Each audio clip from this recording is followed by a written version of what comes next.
Get up, stand up. Stand up for your right. Get up, stand up. Stand up for your right. Get up, stand up. Did you hear? Stand up for your right. One more time. Get up, stand up. Did you hear?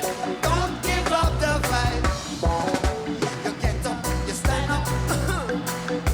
Stand up for your right. You get up, you stand up. Don't give up the fight. Get up, stand up. Stand up for your right. You get up, stand up. Don't give up the fight. You get up, stand up. Stand up for your right. You get up, stand up.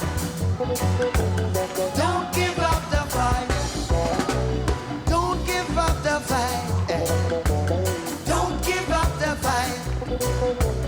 Don't give up the fight. Don't give up the fight. Don't give up the fight. Don't give up the fight. No. Don't give up the fight. Don't give up the fight. Sick and tired of your hism schism. Dying to go to heaven in a hism schism. We know and we understand. Almighty God is a living man. You can fool some people sometimes, but you can't fool all the people all the time. Now you see the light. Stand up for your right. Ooh-oy. Ooh-oy, yo, yo, yo. Oh-yo. Oh-yo, yo, yo, yo. Oh-yo. Oh-yo, yo, yo, yo. Oh-yo. Oh-yo, yo, yo, yo. Children, stand up for your right. Stand up for your right. Stand up for your right. Stand up for your right. Most people think great God will come from the sky, take away everything, make everybody feel high. But if you know what life is worth, you would look for yours unhurt, and now you see the light. You stand up for your right. Ooh, yeah. Get up, stand up. What did you say? Stand up for your right. One more time. Get up, stand up. Did you hear? Don't give up the fight. You get up, stand up. One more time. Stand up for your right. Did you say? Get up. Hello, this is David Penn, the Professor Penn podcast, and welcome back. Get up, stand up. Bob Marley was a prophet and a poet. His lyrics and his presentation are timeless. These are timeless poems, and they're just as applicable today as they were when he sang them during the most intense period of decolonization. And I think that it would benefit the current time if we brought back the entire Bob Marley catalog and everybody steeped themselves in this philosophy. Because what Bob was saying was no piracy, no slavery, and let's not make our money on drugs. Let's grow it in the backyard. Plant the seed. Plant your own seeds. So it was a pretty positive, pro-human, anti-control message. So a little news. I'd like to talk a little news. You know, it's possible that in the Ukraine, over the next few months, it's possible. I said it's possible. I'm not making a prediction. I'm saying it's a possibility that the Russian army will very clearly come to overwhelm the Ukrainians. And the Ukrainians will start to crumble and fall back from the eastern Ukraine back into the western Ukraine. That will be the pivotal moment, and we will either live or die as the people based on what happens at that moment. If it happens, it's a possibility. Because if it happens, it is possible that the Biden administration that has shown, have you noticed there's been no signs of peace talks? Every other conflict in my life, Israeli conflicts, Vietnamese conflicts, oh my gosh, so Rhodesia, South Africa, everybody's always talking about peace talks. There's always peace talks. But there's no talk of peace talks. There's actually no talk of peace. So we're sitting here, the American people, and we're just not paying attention. And I want to bring this to everyone's focus. If that Russian army comes in and that Ukrainian army starts to collapse, it's possible that the Biden administration will either add air power flown by American pilots or possibly insert American troops into the western Ukraine to prevent the complete collapse and overtaking of the country by the Russian army. That will put the United States and Russia in direct conflict. I ask everyone out there to contemplate what that might mean to your future. Is that a well-being future? Two nuclear superpowers engaged directly in war. Is this a well-being future path for our people? And the answer obviously is possibly, quite possibly not. So we want to avoid finding out what happens next by stopping, if this comes into being, if this comes to truth, the possibility that the U.S. government, our government, and we are the people. It's our government. We, the people, are the government. We, the people. So it's ours. We broke it. We own it. We own it. So what will we do? We can start writing our senators and our congresspeople. Don't have to go out in the streets yet. Just start writing letters every day. You just go to their websites. They have submission forms. You don't have to even write the letter. It's all digital. You just go who you are, what your address is, what your telephone number is, because they don't want any terrorists threatening them, and no one needs to threaten them. This is not about threatening them. This is about making I statements. I do not want to see the U.S. military directly involved with the Russian military in the Ukraine in case the Ukrainian army collapses. It's just a possibility. Let's start thinking about putting our will forth as a political strategy, because it's up to us. If we don't step up to the plate and take a few swings at this, we're going to strike out for sure. No signs of peace talks. There are no signs of peace talks. So that's my Ukraine comment for the day. And we're going to keep commenting about this because it's changing there very quickly. On a personal note, I'm a political activist here in Minnesota, and I try to be very nonviolent, non-confrontational in my political life here. One of the hallmarks of political life in Minnesota is consensus. We're a consensus organization here in Minnesota. Minnesota nice. We don't like conflict. And I find myself suddenly being beset on all sides by evil men. And why I say they're evil is they never came to talk to me about what I believed or what I was trying to accomplish. So I actually have conflict now. And that is fantastic for me. And I think it's fantastic for this community, because my personal goal is to learn how to walk through this political world and improve it, make it a well-being world, and not let the machinations of evil people affect my well-being. And that is a significant new challenge in my life.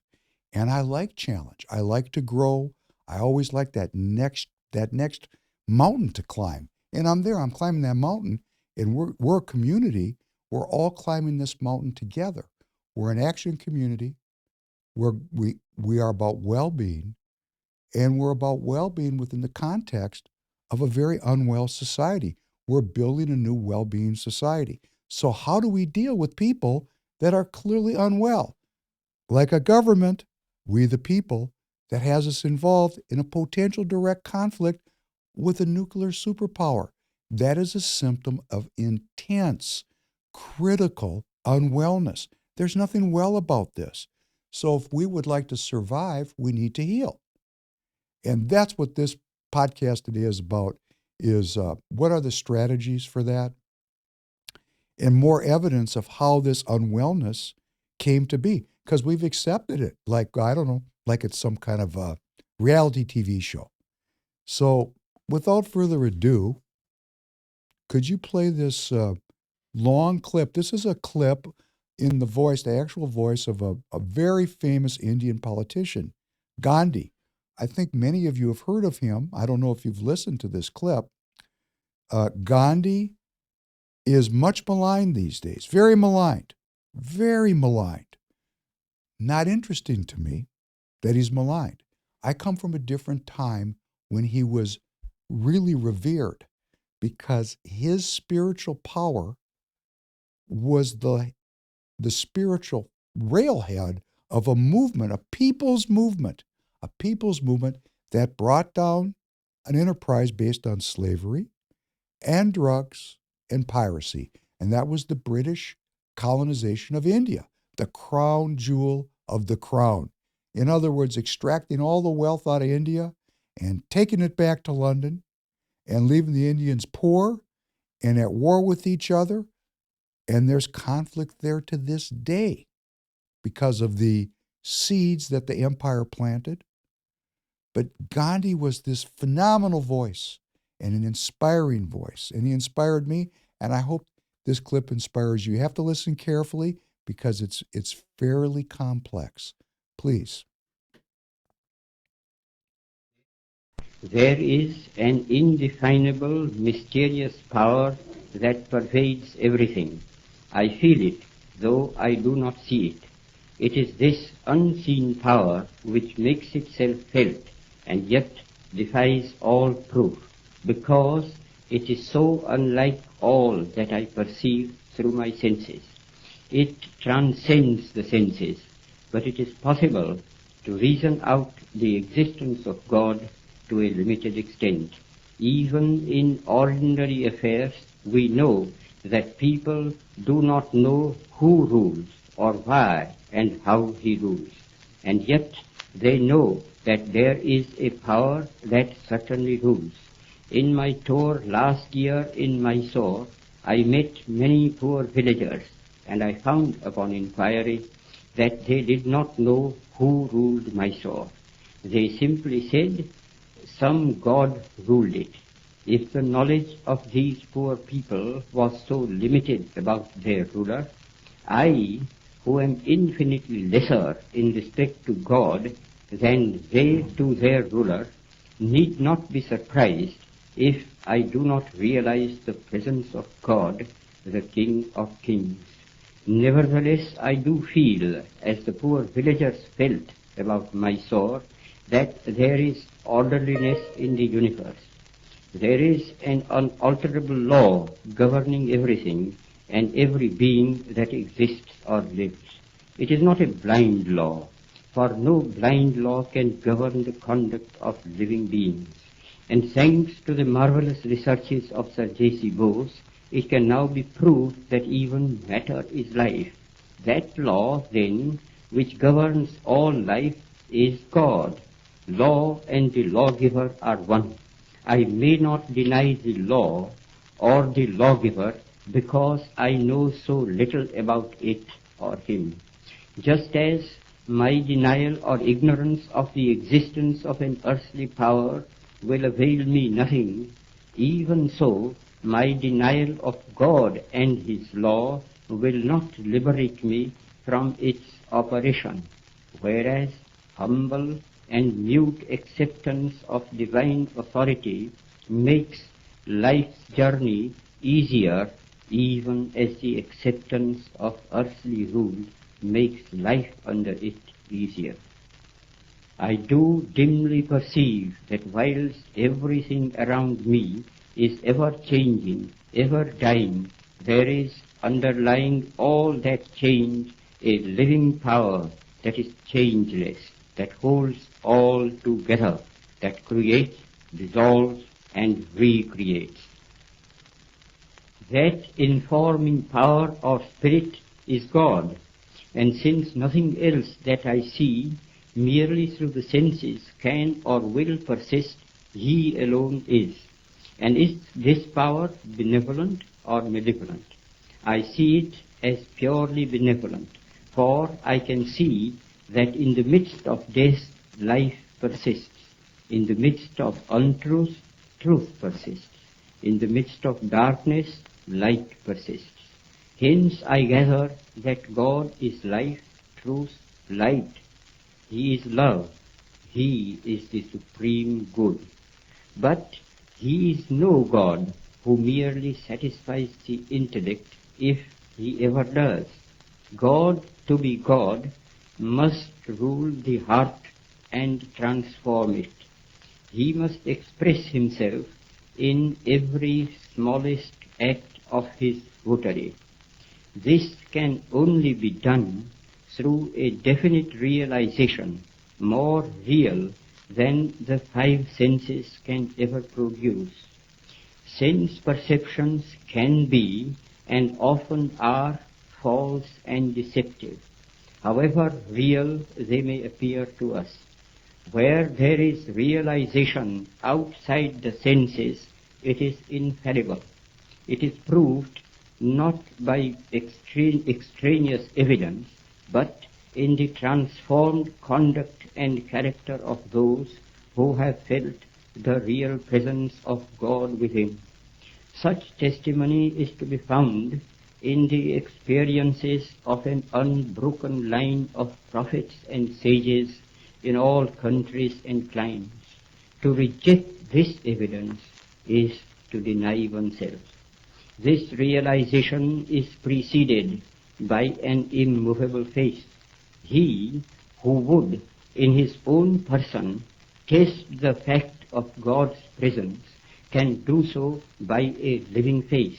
And since faith itself cannot be proved by extraneous evidence, the safest course is to believe in the moral government of the world, and therefore in the supremacy of the moral law, the law of truth and love. Exercise of faith will be the safest where there is a clear determination, summarily, to reject all that is contrary to truth and love. I confess that I have no argument to convince through reason. Faith transcends reason. All I can advise is not to attempt the impossible. That's something to listen to many times. This man is the liberator of a billion people. And he was fighting the same colonial globalist empire that ruled over the colonies that are the source of our current 50-state union.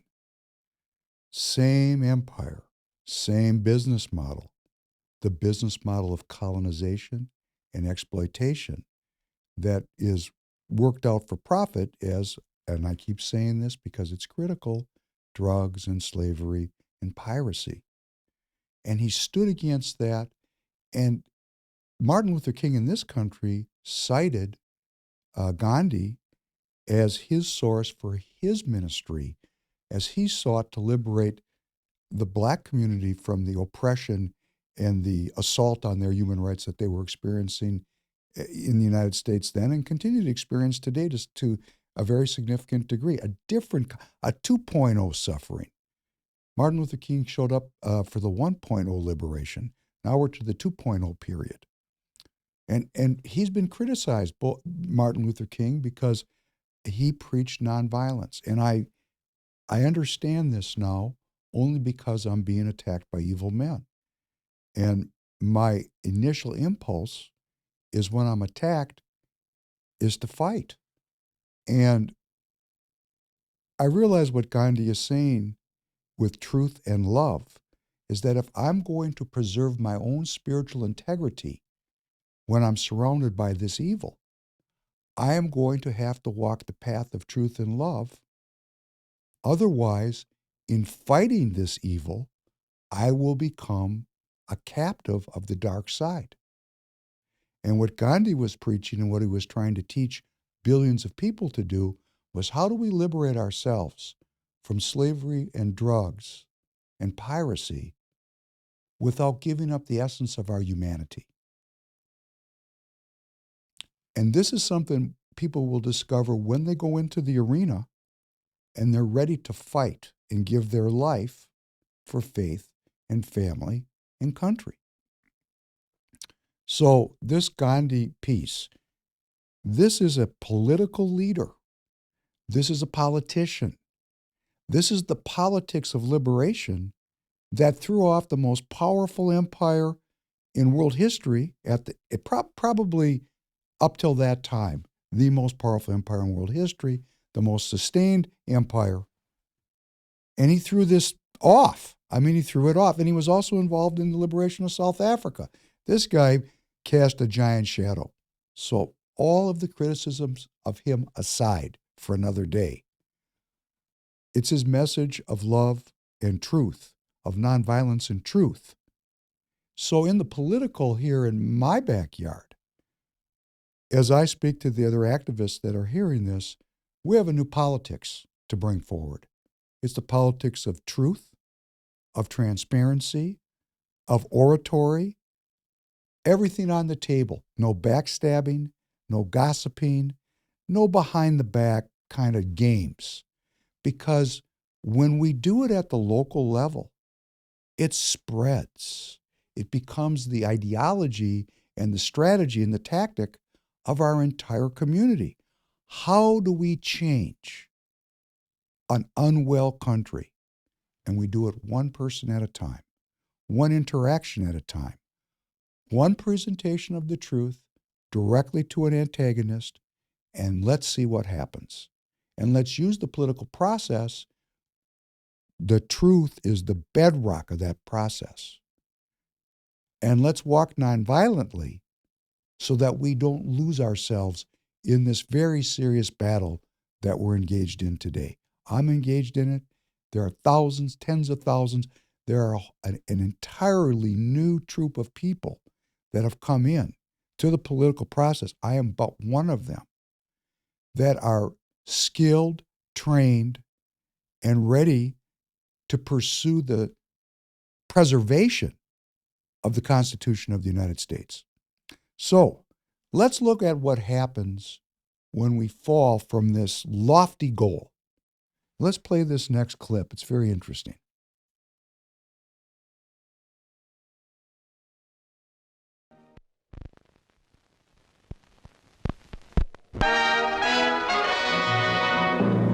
Those good neighbors, Canada and America, got together again when President Kennedy visited the Parliament building in Ottawa. Canadian Premier Diefenbaker and his wife welcomed Mr. and Mrs. Kennedy. The President was honored with an invitation to address the Dominion Parliament. He appealed for continued cooperation. Geography has made us neighbors. History has made us friends. Economics has made us partners. And necessity has made us allies. Those whom nature has so joined together, let no man put asunder.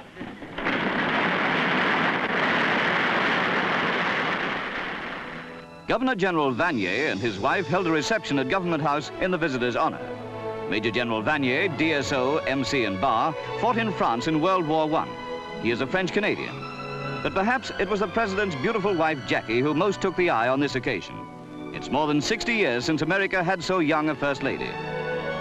The mission to Canada was an auspicious beginning to the meeting with world statesmen abroad on which President Kennedy has embarked. And of course, President Kennedy is a martyr, and he's been lionized. And his assassination has been shrouded in many different kinds of theories about what happened to him and how it happened and why it happened. And let's just pause it for a second. And I'm not saying I agree or disagree. It's just a thought exercise. Maybe there was some conspiracy, which, we went over this previously.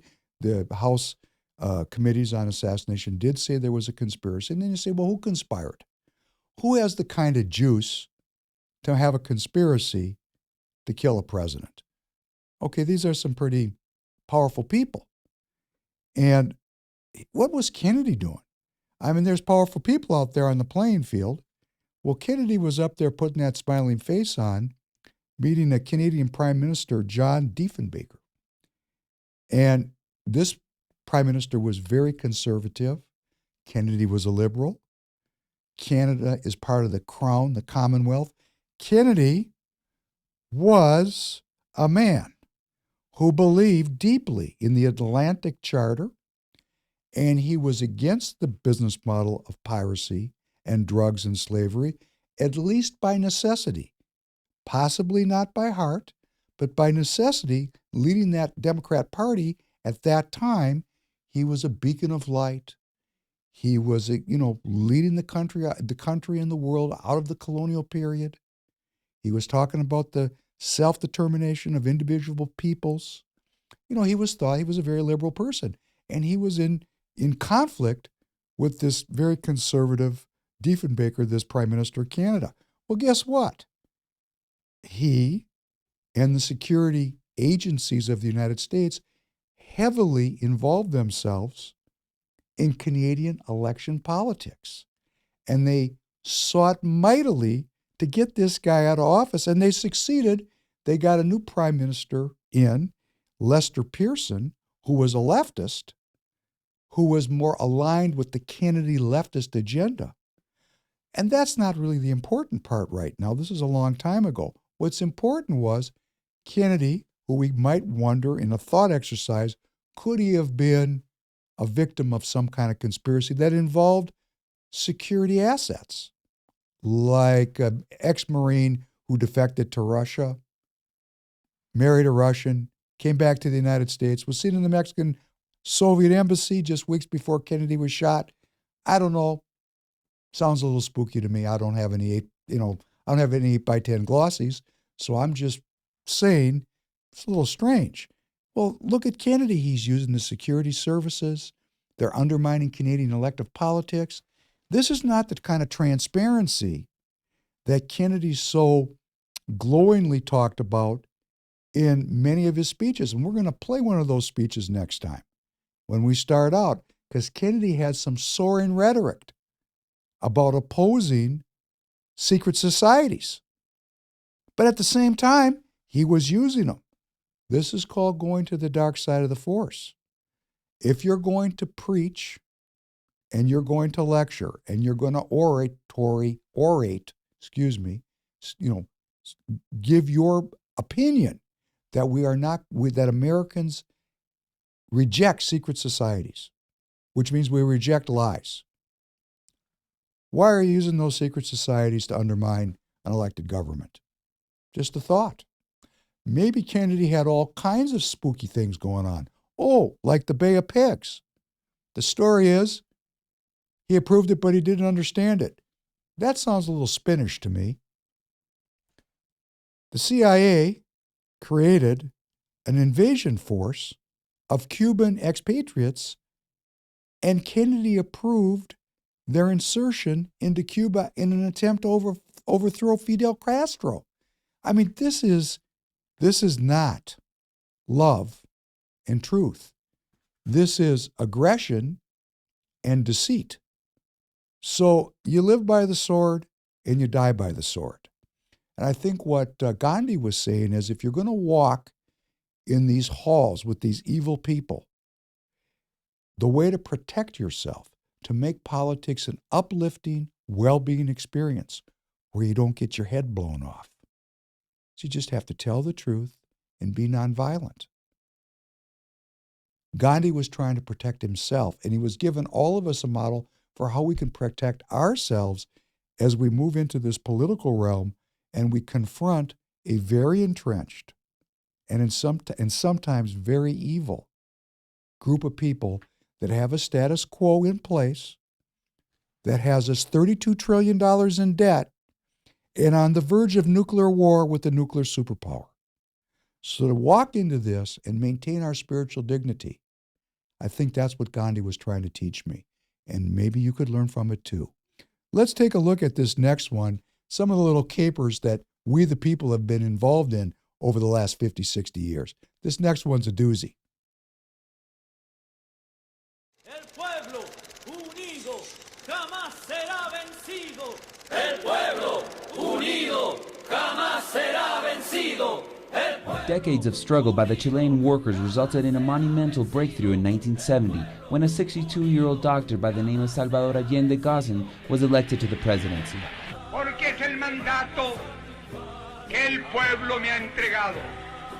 No tengo otra alternativa. Solo acribillándome a balazos podrán impedirme voluntad que hacer cumplir el programa del pueblo. Allende, a former health minister and leader of the left-wing Popular Unity Coalition, set out to democratize the country's political and economic system, as well as increase access to health, education, and other essential rights for the majority of Chileans. The electoral victory of a socialist brought hope to Chile's poor, as well as the region's socialist movements. Despite the tragic end to his elected government, the Chilean leader's elegant and passionate defense of the oppressed and his heroic resistance to the right-wing coup continue to inspire generations of social justice activists. Allende. Allende. An immortal name among the leftists. Allende was a doctor, and he was part of the formation of the leftist Communist Workers' Party in Chile, and for some reason, I think it was the Monroe Doctrine. Probably the Monroe Doctrine. Not probably, certainly. Our foreign policy is based on the Monroe Doctrine in the Western Hemisphere. We say, that's we the people, let's not blame it on anybody else, we the people say what kind of governance and what kind of ideologies will be in the Western Hemisphere. And then you got the Atlantic Charter on the other side, which is the free self-determination of every people to figure out their own governance. This is a yin and yang, a little tornado. Atlantic Charter, Monroe Doctrine. Two ends of the same yin-yang equation. I guess the Monroe Doctrine prevailed because our government, which is us, we the people, this was about 1970. A lot of us were alive. We the people, supported by not opposing, by not resisting, by accepting our government's secret, occult intervention into Chilean politics to get rid of this socialist Allende because we had our interests down there. We didn't do it because we gave any care about the Chilean people. That had nothing to do with it. There was business interests there. There was drugs and slavery and piracy afoot. And our government had taken on the trappings, the direction, the goals of the British Empire, which we usurped with that Atlantic Charter, and the Japanese Imperial Empire, which we defeated. Our government, our intellectuals who run our government, became influenced by the Atlantic, that European intellectual tradition we talked about, and also the Japanese imperial tradition because we took over their defense. And you know what? Those empires didn't like communism, even though President Kennedy was kind of a leftist, kind of the father of the leftists. So we went on down into Chile and we deposed Allende in a very famous CIA-involved coup. Well, maybe the CIA wasn't involved. It's one of those car accidents. 4 people on 4 corners looking at an accident. Everybody sees something else. Everybody sees something different. And all of those versions are true from the perspective of the viewer. The CIA, of course, says they had nothing to do with it. They're trustworthy people. What came after Allende was a complete nightmare. A nightmare. So let's start out here with a little clip of Mr. Nightmare.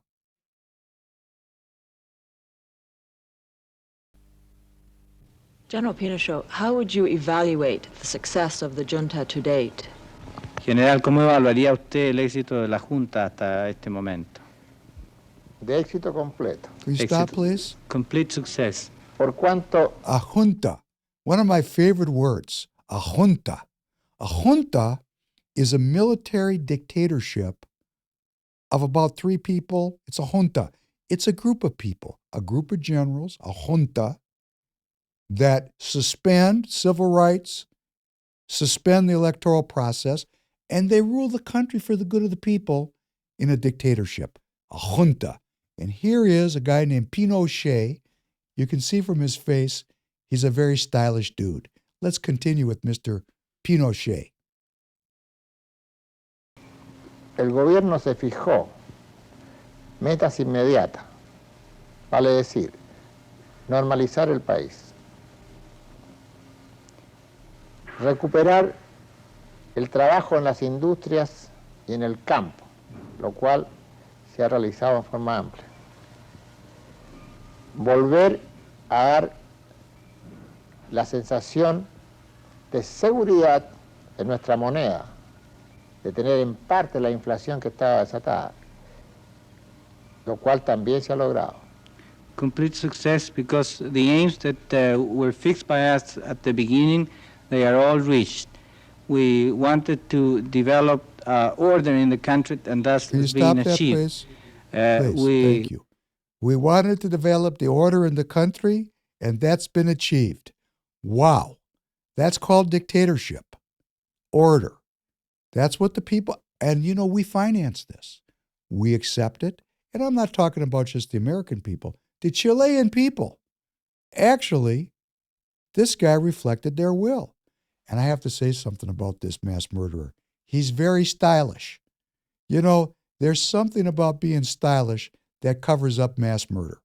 Because as we're going to hear in a minute or two, this guy was a war criminal. Please continue. Wanted to restore the value of our money, and also is being restored, and the moral situation is completely normal as we wanted. Can you predict when the power will be returned to the people of Chile? ¿Se puede prevenir cuándo el gobierno va a ser devuelto al pueblo de Chile?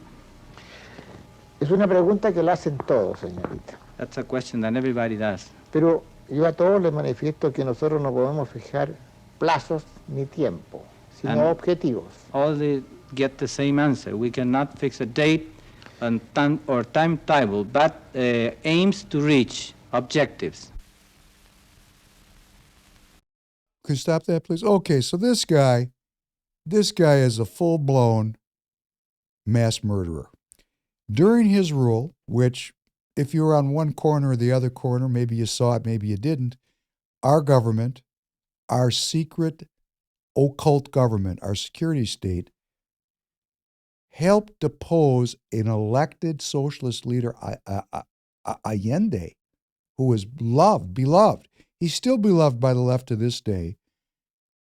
And in his place come this junta, led by this Pinochet, Mr. Style there, and there was 30,000 victims of human rights abuses in Chile. 40,018 people were tortured, and 2,279 people were summarily executed by this junta in their attempt to restore order and the value of their currency. So in their attempt to have an orderly society where they made a lot of money, they basically killed all of their opposition. And the Chilean people eventually liberated themselves from this Pinochet, and they made a beautiful memorial museum to remind the people about this horrible event that our government, our shadow government, actually possibly participated in creating. Could you play this piece on the Memorial Museum, please? We cannot change the past, but we can learn from it. With these words, Chile unveiled a state-of-the-art Museum of Memory and Human Rights to pay homage to the more than 35,000 Chileans who were detained and disappeared, murdered, and or tortured during Chile's 17-year military dictatorship. The exhibit begins with the film that you see here of when it all started, September 11th, 1973, the day of the military coup that overthrew Chile's then government. And then there are the testimonies of the survivors, the people who survived hours, days, weeks of incredible torture. I bled from my navel, my vagina, my nipples, my ears, my nose. But there are also incredibly touching exhibits, like, for example, this letter over here. It was written by a little girl addressed to General Augusto Pinochet, and in it she says that she knows that General Pinochet is a sensitive person, and she appeals to him to release her father from prison. President Michelle Bachelet, who survived a secret police interrogation center and whose father was tortured and killed in 1973, commissioned the museum. In the audience was Viviana Diaz, whose father, a Communist Party labor leader, disappeared in 1975. Since then, the human rights activist has dedicated her life to demanding justice, but especially to finding out what happened to him and thousands of others who disappeared. 3 years ago, a former soldier broke a pact of silence and confessed her father's fate, a macabre privilege for Viviana Diaz. After being tortured for 8 months, my father was finally asphyxiated with a plastic bag. And since he did not die, they injected him with cyanide. After that, they disfigured his face with fire, erased his fingerprints, pulled out his teeth so that he could not be identified, and then they tied his body to train tracks and threw him from a helicopter into the sea. Diaz says the museum that pays homage to people like her father gives her comfort. But there is another objective, says Marcia Scantleberry, the director of the museum project, who was also a torture victim. It's to reveal all that was invisible during those years of dictatorship so that the entire country will know the truth, not just those of us who lived through it. Remember, 50% of Chileans weren't even born yet when all this happened. It's often said it doesn't matter what happens, but how it's remembered. This museum is an attempt to allow the past to be remembered just as it happened, so that it will never happen again. Lucia Newman, Al Jazeera, Santiago. So, it pains me, as an American citizen, to know that we, the people, supported a secrecy, an occult activity that culminated in the deaths of thousands of people who were summarily executed.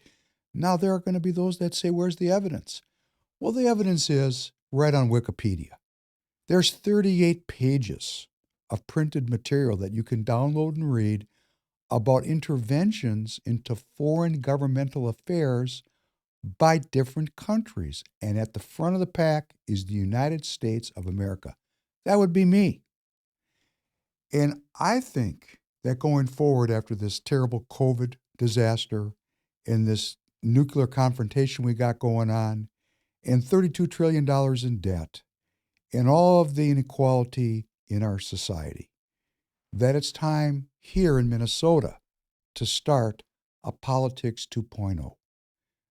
Honest, truthful, transparent, eloquent, nonviolent, and spiritually informed, working together to make a well-being community for the American people.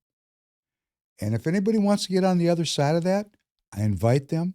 I will go any place, anytime, to debate anybody on any subject, because my summary statement is going to be, how does it enhance or detract from the well-being of the people? The only question I want my government to ask and answer, my well-being, my children's well-being, the well-being of everybody we're involved with. We the people support occult, non-transparent manipulations of other peoples. This is not our business model. This is the business model of the British Empire. We are Americans.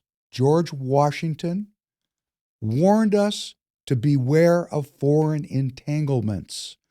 We are bordered by two oceans. We do not need to be involved in the problems of the world. Now, there are lots of crazy bald heads that came out of our most elite institutions, our East Coast elite institutions.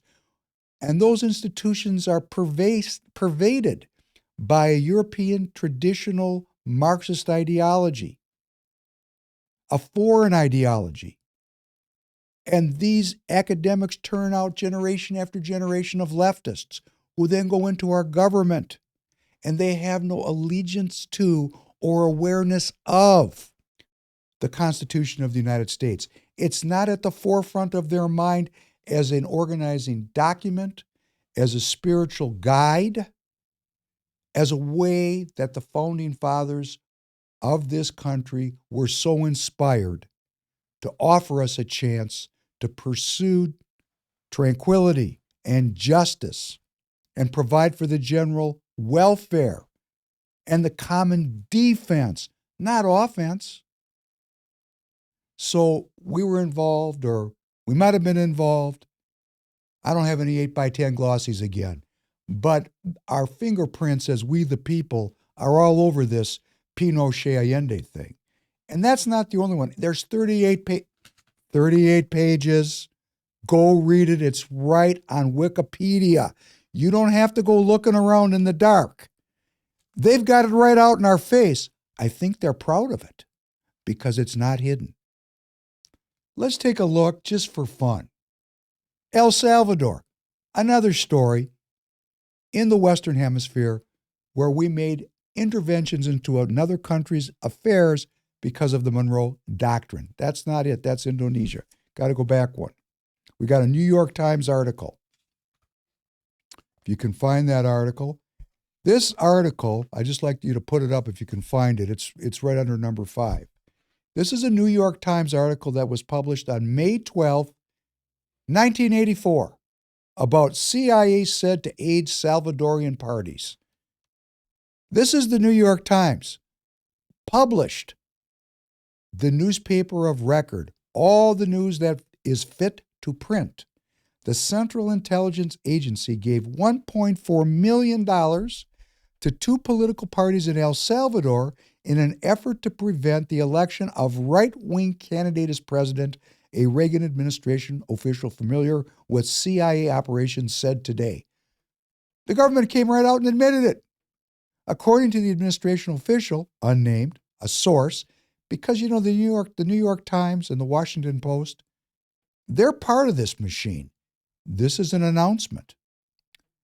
According to that administration official, the $1.4 million funneled to the parties was part of a total $2.1 million the intelligence agency spent in a Salvadorian election operation that was designed both to buttress the electoral machinery, I have to read that again, to buttress the electoral machinery and to prevent the election of Mr. D'Abuson.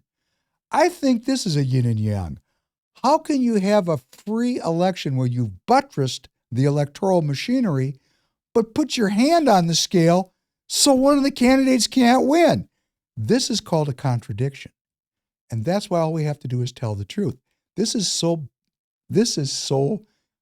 actually funny. I'm trying not to swear, so let me do it light. This is so BS, it's hilarious. I have to read it again for my own personal enjoyment. You'll have to put up with my style. The operation was designed to both buttress the electoral machinery and to prevent the election of Mr. D'Abuson. In the New York Times, May 12, 1984. You can go find it online. The CIA gave $960,000 to the Christian Democrat Party to support the candidacy of Jose Napoleon Duarte, who was a big buddy of Reagan's. I mean, this is so, here we are, CIA, a cult. For some reason, they were outed on this deal. Maybe this was advertising. It could have been advertising. But they actually published this article, and it's out there for everybody to see. And this is yet one more notable instance where the Atlantic Charter was overwhelmed and disempowered by the Monroe Doctrine. We might think about this in terms of the Ukraine. When things happen in your backyard, there's a different set of rules. There was no evidence that our government ever in the Western Hemisphere really laid back and let politics play itself out in these countries. Our hand, 38 pages of intervention in country after country after country after country. Our security services, through all kinds of manipulations. Our presidents, like President Kennedy, putting his hand on the scale. Our entire government was good at manipulating elections. I wonder what they've done with that skill today. Let's take a look at how far this thing could go in the bag. Let's take a look at number 6, Iran-Contra.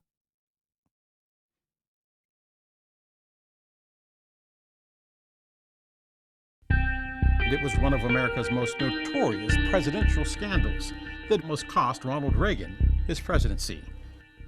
The Iran-Contra affair.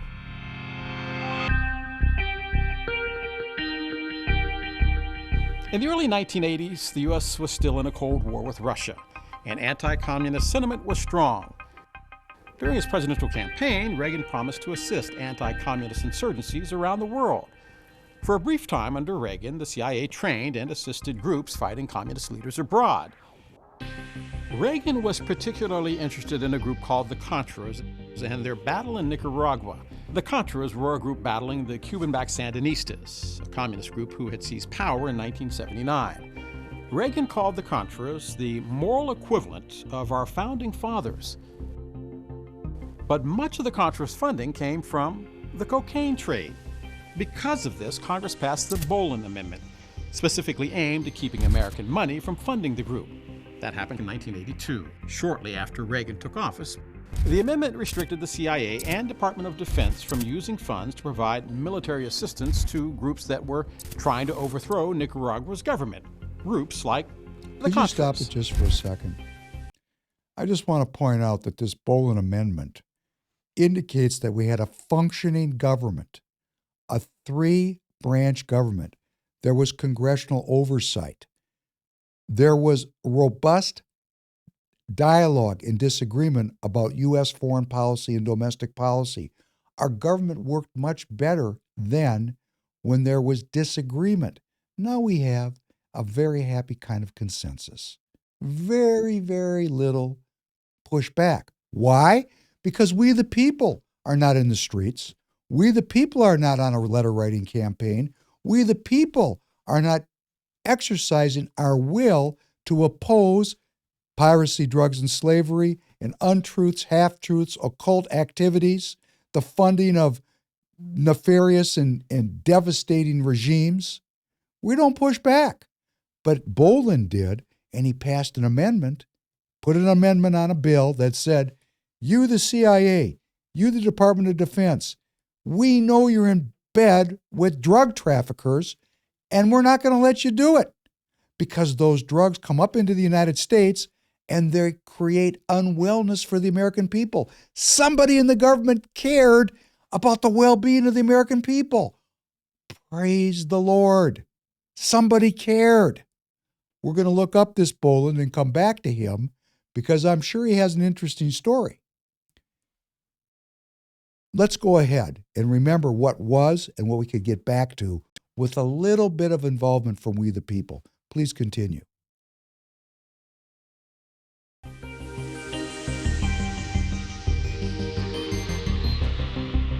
Just to recap, Bolin Amendment prevented This didn't but stop it didn't Reagan. stop Reagan. The president told his national security advisor, Robert McFarlane, to help the Contras anyway, regardless of the cost. McFarlane found opportunity in Iran.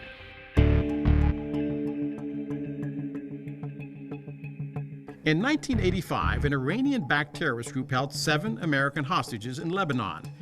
Reagan insisted his advisors find a way to bring the hostages home, saying, "I want you to do whatever you have to do to help these people keep body and soul together." So, with permission from Reagan, McFarlane made a deal.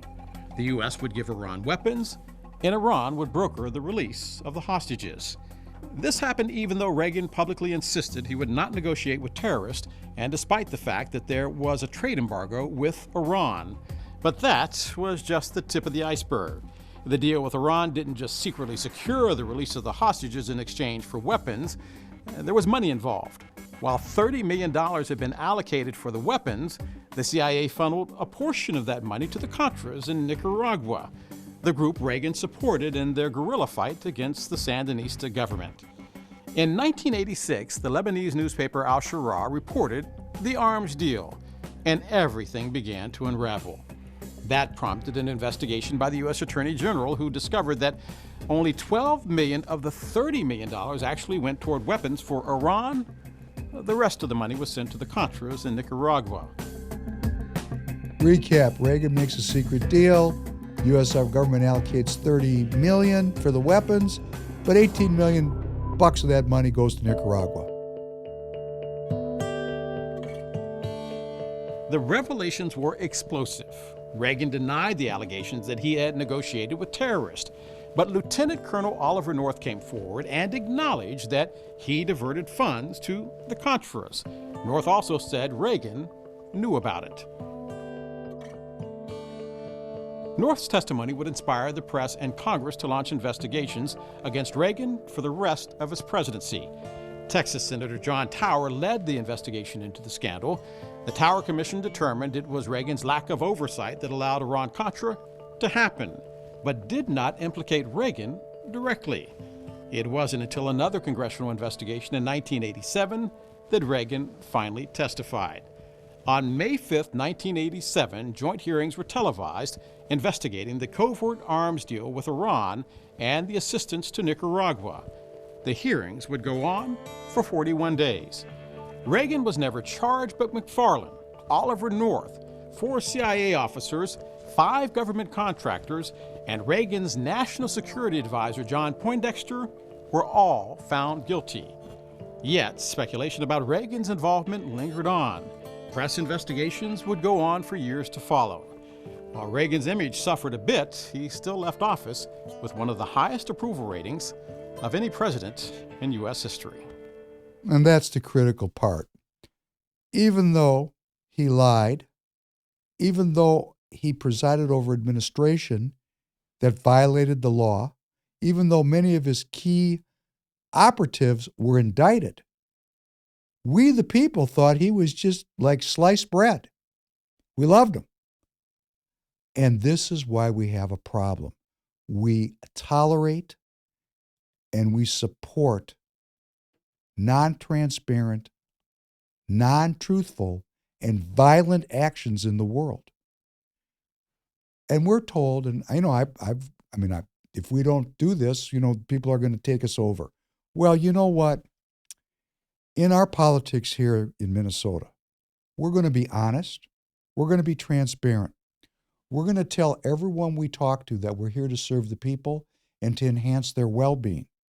We're going to look at every problem through the lens of well-being, and we're not going to argue with people behind their back. We're not going to call them names behind their back. We're not going to impugn them behind their back without knowing their motives. We're going to be very transparent, very upfront, and we're going to listen to people if they have the courage to talk to us, because many times they don't. And why is that? Because they really have nothing to say. That's why they're scurrying around in the corners. They don't have any ideas. They don't have any creativity. They don't have any victory. They don't have a plan. They just have a little petty bit of power, and they want to hang on to that power. And in the meantime, that hanging on is getting in the way of me protecting my family. It's getting in the way of you protecting your family, because this kind of petty, non-effective governance with the lies and the deceit and the backstabbing works its way through the system all the way up to the CIA, and these people go intervene into the lives of people. And guess whose lives they might be intervening into now? Where did this expertise go? How is it being wielded today? What is our security state doing today with this enormous power that we've developed, this digital power? You know, back here in these old days we're talking about, they had to get on an airplane and fly there, meet with somebody, talk to them. They don't have to do that anymore. Get on Zoom. Don't even have to leave the house. Hey, in my bathrobe, I can manipulate the world. We don't want the politics of manipulation. And how do we stop it? Person to person right here in Minnesota, in Georgia, in Florida, in New York, in California. The conduct that we demand of each other becomes the conduct of our party. The conduct that we demand of each other will become the conduct of our party. We're a political culture, and the culture is modified, the rules are modified by the participants in the culture, not by some leadership. Who are they? They're irrelevant. What's relevant is we, the people, how we walk forward, the next step we take. Will it be an honest step? Yes. Will it be a nonviolent step, a loving step? Yes, because we need our own institutions, we need our own political culture, we need our own alternative economy, we need our own way of doing things. We just need to ignore these people. We are many, many, many, many, many increments of power greater than they are. They are small, we are big. They are corrupt, we are pure. Let us go ahead now and engage in that kind of a spirit and see where we end up. Let's just try, just as long as we're rolling here, I want to hit a couple more of these countries so it really sinks in what we the people have been up to these last years since the post-World War II democratic liberal order was imposed, the New World Order was imposed. Under the guise of the Atlantic Charter, a cover story, let's just really understand what's been going on. Let's take a look at Indonesia. That's a hot button there. Let's hit that Indonesia on Sukarno. Did the CIA make a fake adult film about the Indonesian president? After the fall of Eastern Europe and China to the communists, the Americans and their allies were terrified of the further spread of communism in Asia. Indonesia was one such country where communism genuinely threatened to engulf the country.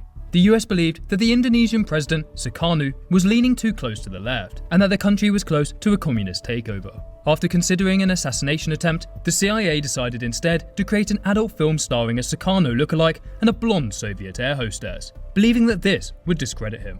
This idea got as far as production, but for some reason it was never released. I mean, what can you say? This is a Muslim country. It is the largest Muslim population in a country in the world. Indonesia is a very devout country. So they had this leftist leader, which already is in conflict, with the Muslim hierarchy. And the CIA says, well, we'll make a porno film with an imposter and we'll let it loose into this Muslim country to discredit this guy. Well, I mean, this is going kind of campy. Actually, again, here's the CIA involved working at deposing a leftist communist regime and putting in its place a rightist repressive regime, which happened. And we, the people, fund it, allow it, support. We're proud of it. We must be proud of it because it's online on Wikipedia. Look at how proficient we are at messing with the world. Is this a skill? No. This is the dark side, what we're proficient in as a people. Like the scientific method, that atomic bomb, which gives us the validation, the power of our American regime. This is the kind of the dark side. This is not an idea. This is not a soaring idea like the preamble of the Constitution. This is a bomb that kills and produces mass murder and mayhem. And then we got this security state out there and our State Department out there, same thing, messing with the entire world. What is the benefit? Piracy, drugs, slavery. Change the business model, end the problem. How do we change the business model? Our own way of doing things. We treat each other with respect. We're transparent. We're honest. We're in a service mode. And everything we do, because this country is so unwell, when a person is sick, I mean really sick unto death, and that's where we are. That patient must devote all of their focus to restoring the balance in their soul. They cannot take their eye off of that.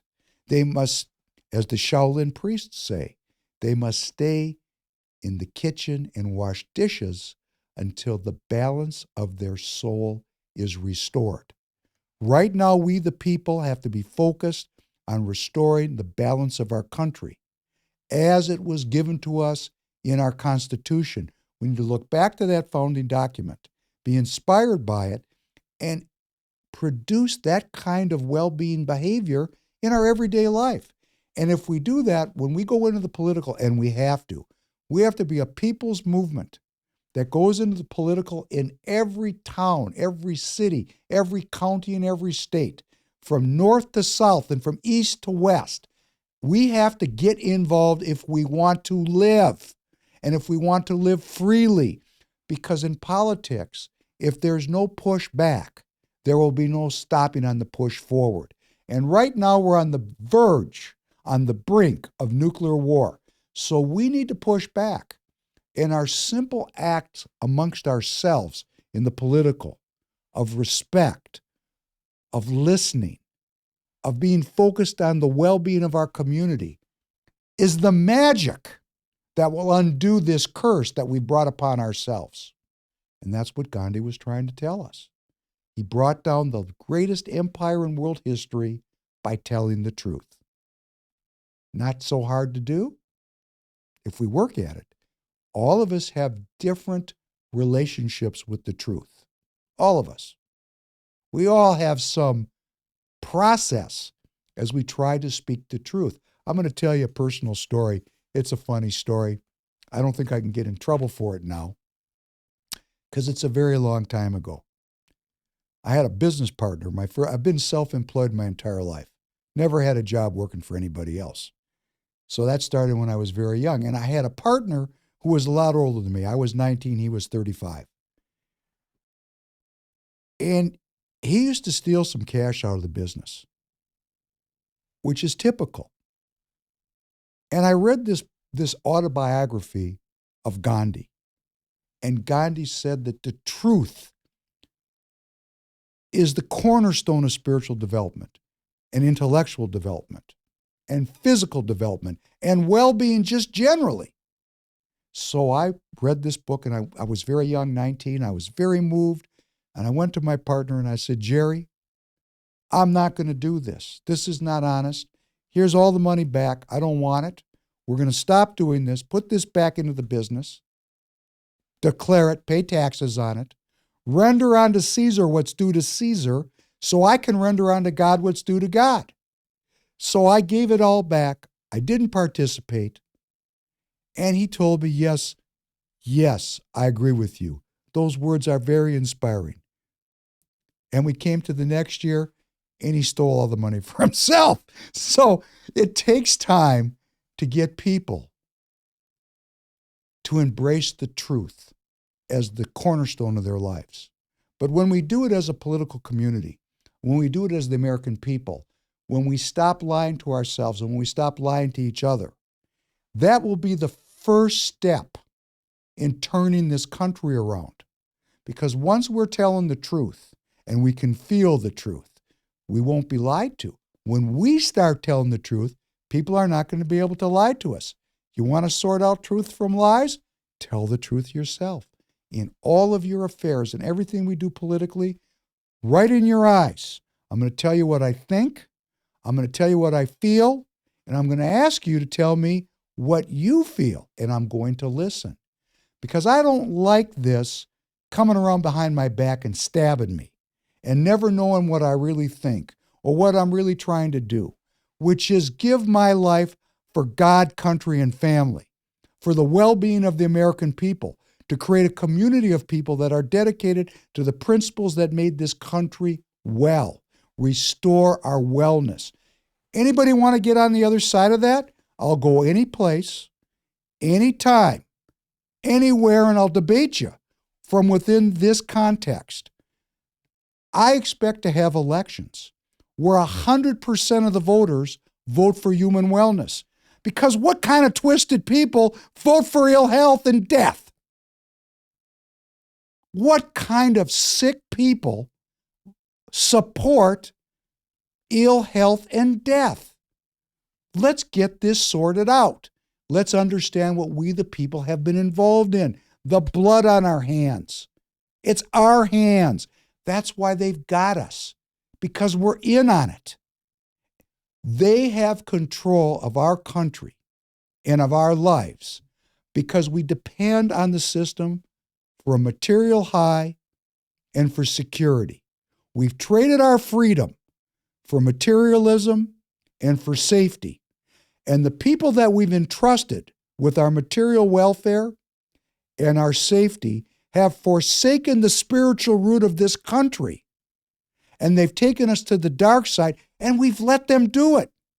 We've supported them. We've elected them. We allow them. We enable them. No more. We stop. We create a new world, a new economy, a new business model, a new way of dealing with each other that this new way is political 2.0.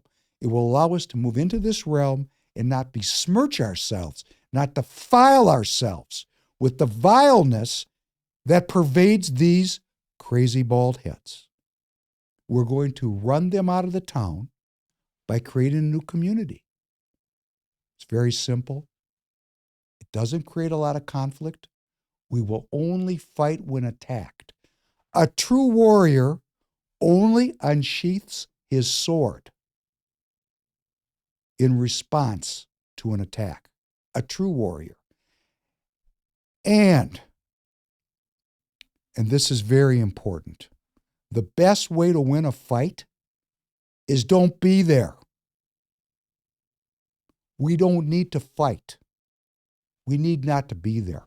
We need to be in our own world, creating our own well-being, our own truth, our own love, and bring our whole community together in this circle of truth and nonviolence and honesty.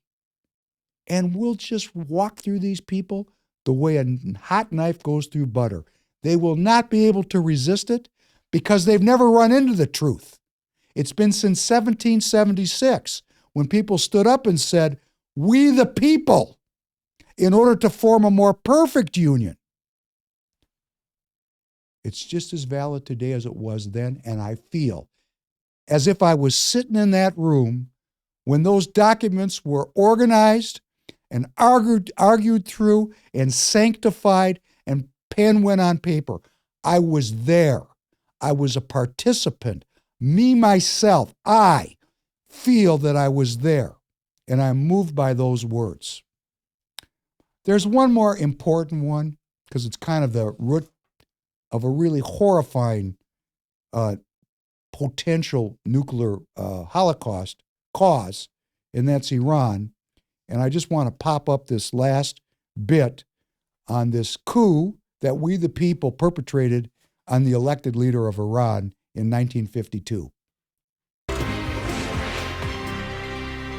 It's actually been an open secret for decades, but for the first time now, the CIA has released documents that show its role in the 1953 coup. That is the coup that toppled Iran's democratically elected prime minister. Mohammad Mossadegh had moved to nationalize oil production in Iran. Well, the U.S. was concerned at the time that that would mean a victory for the Soviets in the Cold War. So shortly after his election, the CIA began to plan his overthrow, teaming up with Britain's MI6. Now, the CIA, we've seen it spelling out its involvement in a series of newly declassified documents. These are the actual documents marked confidential, top secret, eyes only. It's the stuff of crime and mystery and spy novels.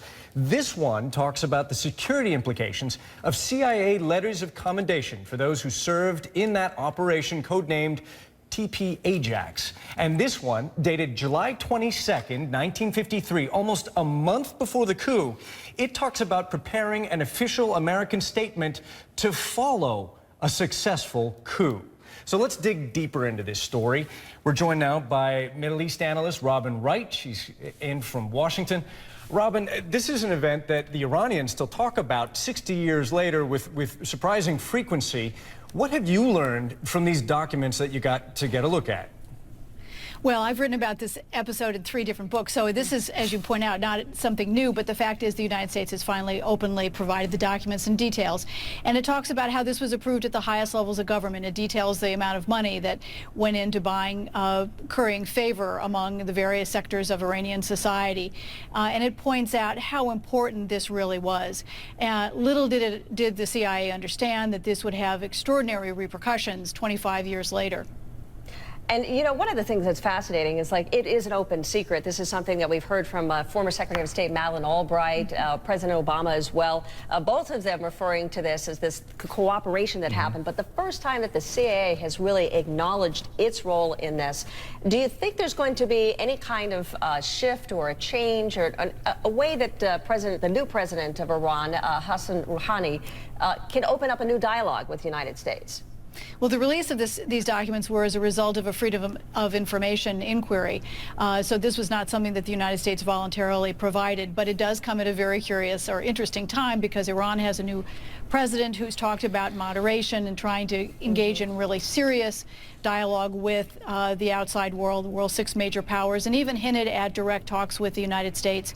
And it's very interesting how this release of documents is playing in Tehran. The fact that the United States has acknowledged it openly, put it out there on the table, may actually help both sides get beyond it. The United States has formally apologized for it in the past, but in vague terms. Now the details are known, and kind of fessing up may change the atmospherics at least. And Robin, you know, this case perhaps explains to some Americans, to some of us, why in the Middle East, in countries like Iran, some of the public opinion is so mixed and negative, really, when it comes to the U.S. We're still feeling the after effects of that coup, which was carried out at the height of the Cold War, to this very day, right? Absolutely, and it did lead to the abortion of the evolutionary political process led to a revolutionary process 25 years later, for which the United States is still trying to recoup. Iran had been one of the 2 pillars of U.S. foreign policy in the Middle East, and this was a tremendous loss, not just because it's an oil-producing country. It has very valuable geostrategic consequences, and this is a moment that turned everything, 2 very close allies against each other.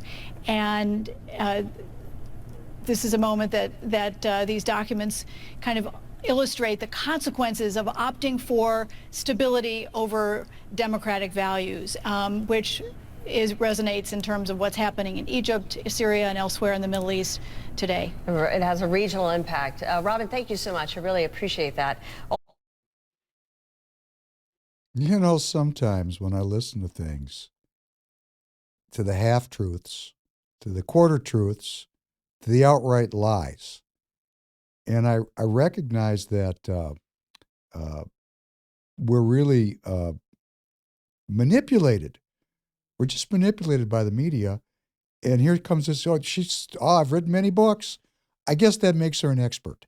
She's written a book. Great, fantastic. I didn't read it.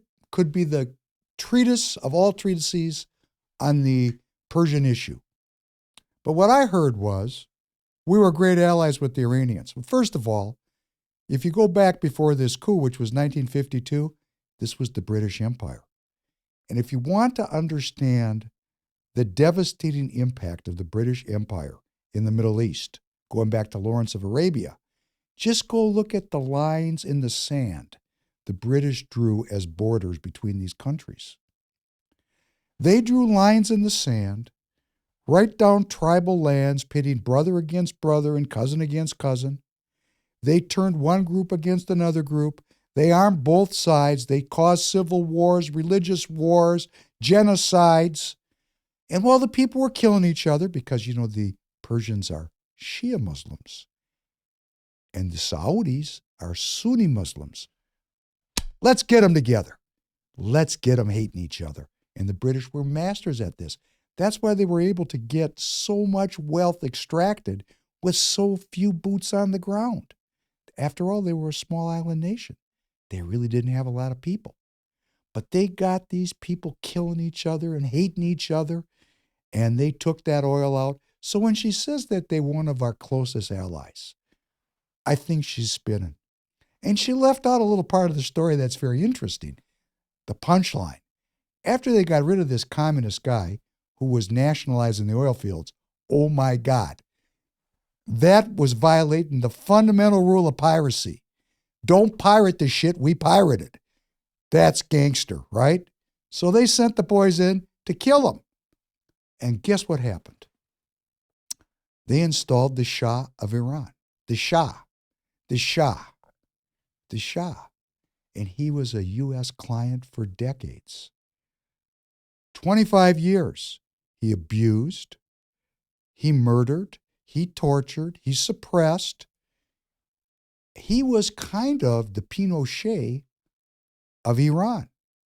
Not kind of. Actually, he was the Pinochet of Iran. And one day, because there's blowback, and when you don't allow a honest, truthful, and nonviolent process to proceed without interference, you will get what's called blowback. And the blowback was the Ayatollah Khomeini coming back from France and into Iran, and they deposed the Shah. And we have been in a state of war and conflict with the Iranian government from that day. And then, here comes Reagan. That was 79, Reagan, Iran-Contra. I mean, this thing was almost like the Ukraine of its time. A lot of money went there to get disappeared. Oh, and then there was a giant war with Iraq. We put Saddam Hussein in power to counter the Iranian Revolution, the Khomeini. And we had a big war, huge war, and all the oil kept flowing out of the Middle East. And people made a lot of money on the oil, and people made a lot of money on the weapons. And then there was blowback again because Saddam Hussein ran off the leash. He got off the leash.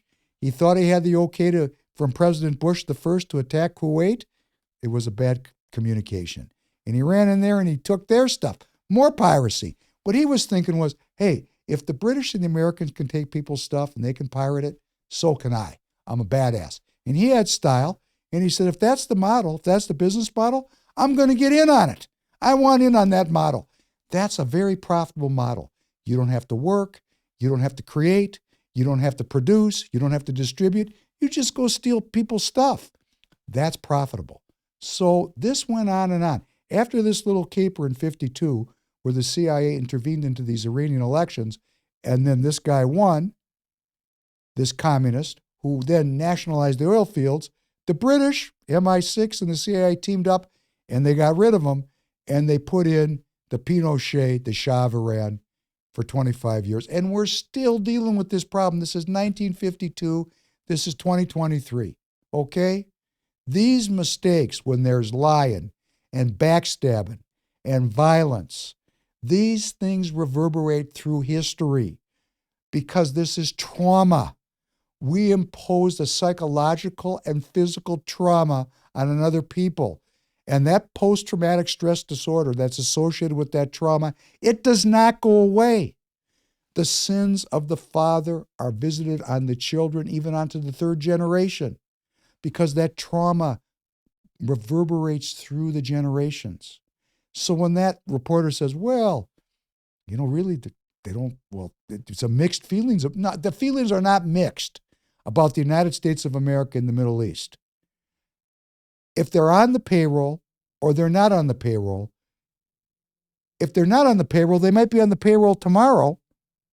And if they're on the payroll today, they might get cut off tomorrow. And everybody knows it. And you know what they think? We want to get paid, and we hate those people. But we'll take the money and the guns, but we hate them. And that resentment and that hatred just builds and builds and builds because we continually intervene in Syria, in Turkey, in Iran, in Iraq. We invaded Iraq. I mean, how much more of an intervention do you need than going in and invading a country and getting rid of its government? That's kind of a reboot. I think the person's name was George Bush the first, and then George Bush the second. You know, these kind of things are us. We elect these people. Our conduct, what we expect of ourselves. How do we change it? With each other in this community. Honesty, integrity, forthrightness, transparency, oratory composition that is deployed to create a more perfect union. Oratory and composition deployed to make a more perfect union. And when we do it with truth and in love, it's very well-being generating. This process of reclaiming our country from this foul business model can actually enhance our well-being if we think about how to do it with wisdom, if we listen to a Gandhi. It wasn't that he wasn't a cruel revolutionary.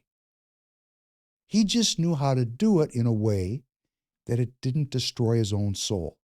And I'm going to follow that path because what's most important to me is maintaining the integrity of myself.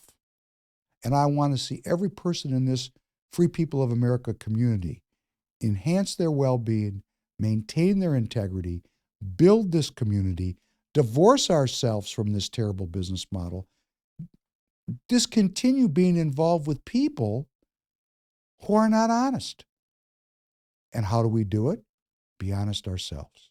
So on that note, if you like this content, please click the subscribe button. Please go to Free People Radio. Please look for Royce White. We got a lot of great stuff coming down the road, interviews and building this community up. We're totally dedicated to the well-being of the American people. And I'm going to say this again. Anybody that wants to get on the other side of well-being, show up. Tell me where. I'll be there. I will learn from the experience, and hopefully so will you. So this is David Penn signing off for today, and I look forward to seeing you soon again.